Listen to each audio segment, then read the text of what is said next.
Olá, meu nome é Bárbara e vamos à Palavra de Deus. Vamos ver qual a riqueza escondida que Ele nos trará a revelação no dia de hoje, amém? Mas antes vamos fazer uma oração para pedir para que Ele fale ao nosso coração. Feche os seus olhos. Pai, em nome de Jesus, queremos pedir que o Teu Espírito Santo venha falar conosco neste dia. Fala, Pai, ao nosso coração, queremos ouvir a Tua voz, que seja tão somente o Teu Espírito Santo ministrando ao nosso coração, Pai. Não aquilo que nós queremos ouvir, mas sim aquilo que nós precisamos ouvir, Pai. Queremos ouvir a Tua voz, precisamos ouvir a Tua voz, Pai. Fala conosco, em nome de Jesus. Amém. Bom, o tema do nosso vídeo hoje é Desperta do Sono. E a palavra base desse tema, ela está lá em Romanos, capítulo de número 13, versículo de número 11, que diz assim: Fazei desta maneira, discernindo o tempo em que vivemos, pois que já é hora de despertardes do sono, porque agora a nossa salvação está mais próxima do que quando cremos. Bom, então nós vamos dar uma olhadinha aqui a respeito dos tipos de sono, né? Vamos falar do sono espiritual, para que a gente possa estar despertando e fazendo como a Bíblia ela nos ensina. Bom, nós temos alguns tipos de sono então. Temos o sono da preguiça, vamos dar uma olhadinha lá em Provérbios, capítulo de número 19 e o versículo 15, que diz assim: a indolência, né, a falta de disposição, é isso que significa indolência, conduz ao sono profundo e o preguiçoso passa fome. Ou seja, é aquele sono espiritual onde a pessoa acaba ficando ociosa, né? Ela acaba ficando preguiçosa, vamos dizer assim, espiritualmente. É aquela pessoa que ela já tem, às vezes, um certo tempo de igreja, muitas vezes isso pode acontecer com a gente, né? E, às vezes, a pessoa acha, assim, que ela não tem mais que buscar tanto quanto ela buscava no início, sabe?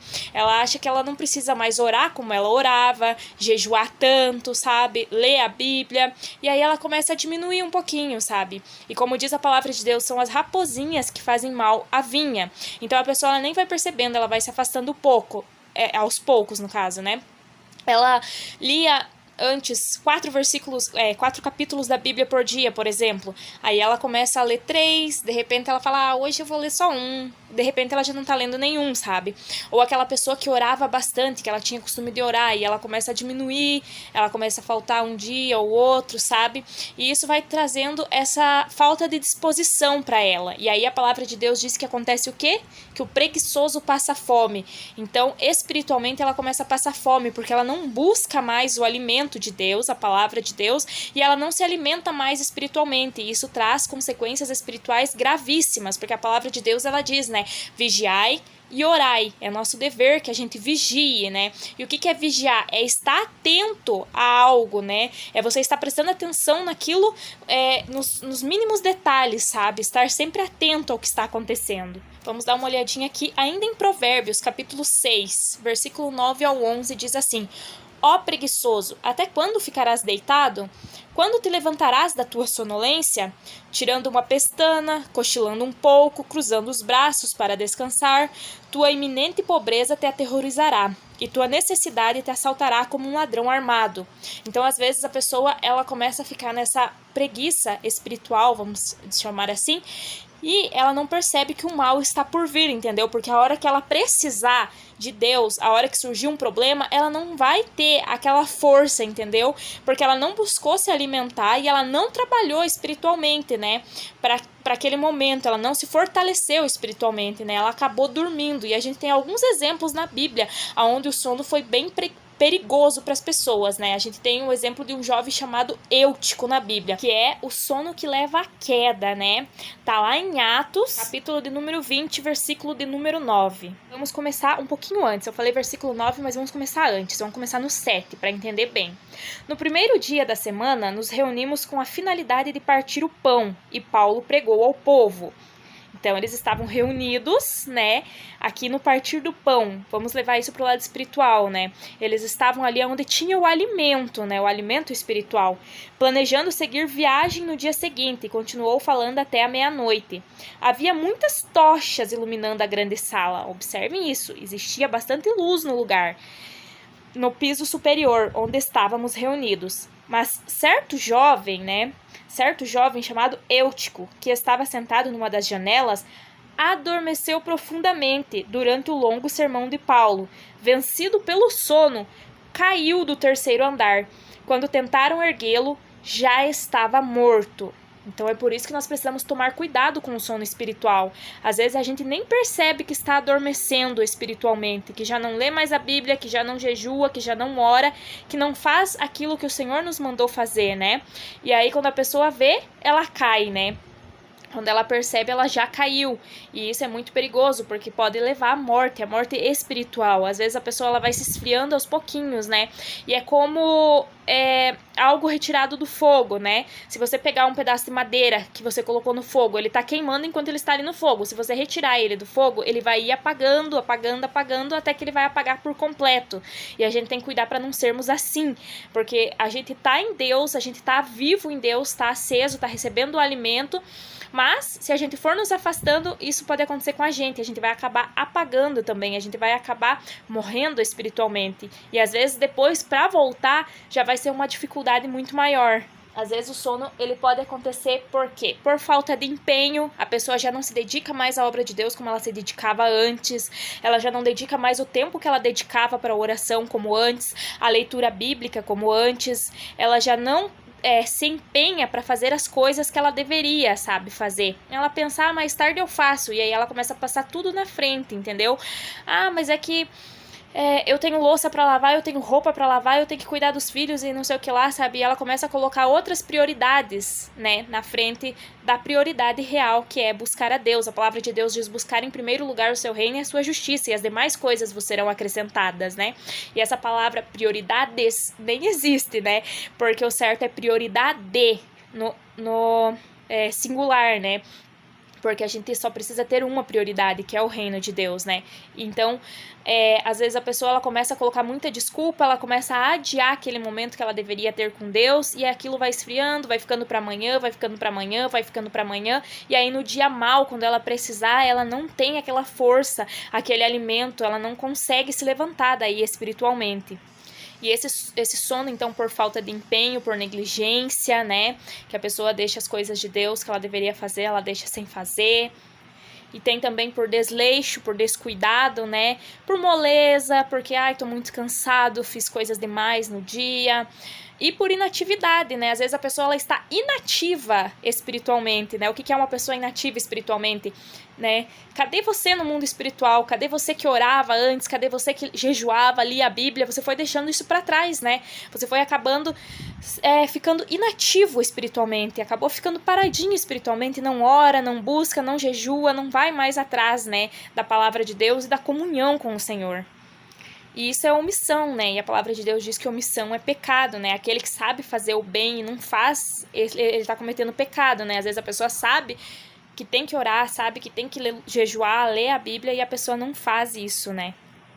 E como eu citei, né? A palavra de Deus diz que nós devemos vigiar e orar. E vigiar vem em primeiro ainda, né? A gente estar atentos. Vigiar significa observar, manter a sua atenção em algo.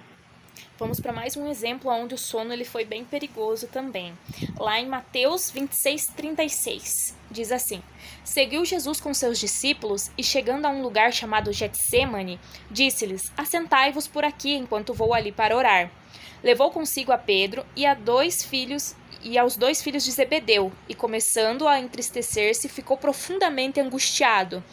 Então compartilhou com eles, dizendo: A minha alma está sofrendo dor extrema, uma tristeza mortal. Permanecei aqui e vigiai junto a mim, né? Então prestem atenção, permaneçam aqui, mas estejam atentos ao que está acontecendo, vigiem, cuidem do que está acontecendo, observem, né? Seguindo um pouco mais adiante, prostrou-se com o rosto em terra e orou: Ó meu Pai, se possível for, passa de mim este cálice. Contudo, não seja como eu desejo, mas sim como tu queres. Mas ao retornar à presença dos seus discípulos, os encontrou dormindo e questionou a Pedro: E então, não pudestes vigiar comigo durante uma só hora? Vigiai e orai, para não cairdes em tentação.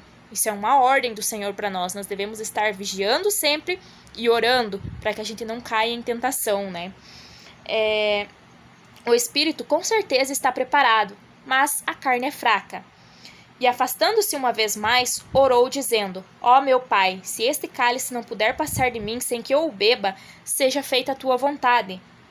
Quando voltou, entretanto, surpreendeu novamente seus discípulos dormindo, pois não suportaram os olhos pesados de sono.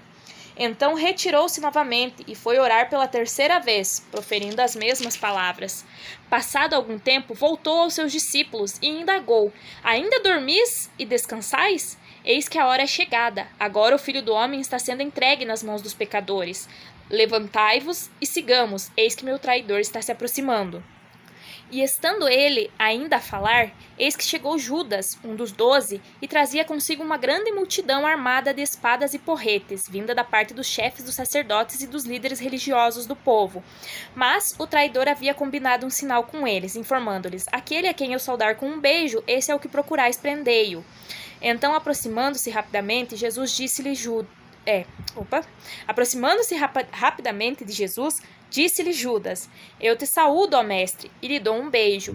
Jesus, contudo, lhe perguntou: Amigo, para que vieste? No mesmo instante, os homens avançaram sobre Jesus e o prenderam. Eis que um dos que estavam com Jesus, estendendo a mão, puxou a espada e, ferindo o servo do sumo sacerdote, decepou-lhe uma das orelhas. Ou seja, ele não vigiou, não orou, não estava atento ao que era a vontade de Deus. E é isso que acontece com a gente também. Quando a gente não vigia, a gente não tá ligado com Deus, entende? E aí a gente não sabe como agir. Então vem uma situação e a gente age de uma maneira que não era pra gente agir. Jesus não queria que ele cortasse a orelha do cara lá. E foi Pedro, né, que fez isso. Aqui não é citado, mas lá em João é citado que foi Pedro que fez isso, né? Então ele fez sem o consentimento de Deus, sem a direção de Deus, e ele foi e agiu de maneira precipitada. E aí depois, né, Jesus teve que consertar, teve que pegar a orelha do cara lá e colocar de novo no lugar, né? E aí é uma lição pra gente, né? O sono, ele faz a gente ficar perdido, né? Porque depois que a gente acorda assim, às vezes, sabe quando você já dormiu demais e aí você acordou, que você disse assim, nossa, eu acordei e não sabia nem onde é que eu tava, né? De tanto que você dormiu. E isso a gente tem que cuidar espiritualmente, porque às vezes pode acontecer com a gente também, entendeu? Provavelmente eles também ficaram meio atordoados porque tinham acabado de acordar, assustados, chegou aquela multidão de gente para prender Jesus, e aí ele, sem saber, porque ele não tinha vigiado, não sabia a vontade de Deus, qual que era para ele, porque ele não tava orando, né? E aí ele chegou lá e pegou a espada e cortou a orelha do cara, tomou uma atitude drástica ali, precipitada, né? Então, fica o ensinamento pra gente, para estarmos sempre vigilantes, para que a gente não tome atitudes sem buscar a presença de Deus, sem saber o que Ele quer pra nós. Porque às vezes a gente pode acabar fazendo como Pedro, tomando uma atitude precipitada e às vezes agindo de maneira sem a direção de Deus, e isso vai acarretar grandes problemas pra nossa vida, né? Por isso que é importante a gente orar, a gente vigiar, né? Como diz a palavra de Deus, vigiai e orai, porque assim a gente sempre vai saber qual que é a vontade de Deus pra nossa vida, né? Buscando sempre, procurando sempre saber a vontade de Deus para nossa vida, para não agirmos sem o consentimento de Deus, sem a direção de Deus, né? Para depois não precisar a gente ir correndo desesperados atrás de Deus, né? Para que seja consertado aquilo que a gente fez, né? Sendo que a gente poderia ter vigiado e buscado um direcionamento para agir de acordo com a palavra de Deus, né? Era essa palavra que eu tinha para vocês hoje. Se vocês quiserem comentar alguma coisa, fiquem à vontade. Quiserem deixar o like ou se inscrever no canal, fiquem à vontade. Até o próximo vídeo. Tchau!